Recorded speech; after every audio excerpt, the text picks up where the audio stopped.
Donc ici, pour cette opération-là, on a une coupe là, qui est un peu délicate à faire. Il faut venir couper à l'intérieur de notre rond ici pour venir faire notre effet de ressort, là. Donc ici, on a une coupe un peu particulière. On travaille sur des petits blocs. Puis on doit venir faire une coupe là, pour ajuster là, notre pièce ici. L'intérêt de travailler avec les stencils, c'est que ça devient facile à ce moment-là de positionner exactement notre guide à la bonne place. On pourrait s'installer aussi sur un plateau de coupe, ça irait bien. On peut s'installer une butée à ce moment-là, puis on pourrait faire cette coupe-là parfaitement. Je voulais juste vous montrer qu'on peut le faire aussi directement sur le banc ici, si on travaille de façon sécuritaire. Donc, une petite pièce ici, là, les dangers, c'est qu'elle coince dans la lame puis qu'elle soit expulsée. Donc, c'est bien sûr qu'on ne va jamais utiliser nos mains là, pour faire une coupe semblable. On va utiliser assurément un poussoir qui va nous permettre là, de faire cette coupe-là de façon sécuritaire.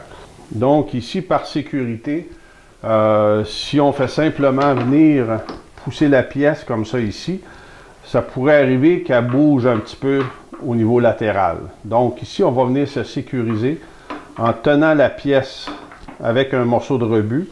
Puis on va être capable de faire une entrée là, qui est très parfaite à ce moment-là. C'est sûr que rendu ici, il ne faut pas pousser sur la lame parce qu'à ce moment-là, la pièce va être expulsée puis ça va être dangereux. Donc, on s'installe, on maintient la pièce, puis on va être en mesure de la pousser de façon sécuritaire dans le banc-ci, même si c'est une petite pièce. Dans ce cas-là, ici, l'utilisation d'un zéro clairance est assez important.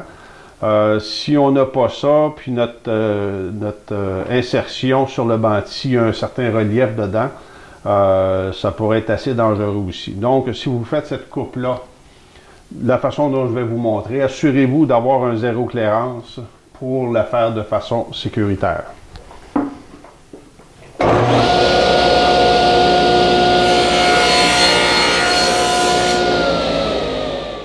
Donc, attendez que votre lame soit arrêtée. À ce moment-là, on peut retirer la pièce, puis on va procéder à la deuxième coupe à ce moment-là.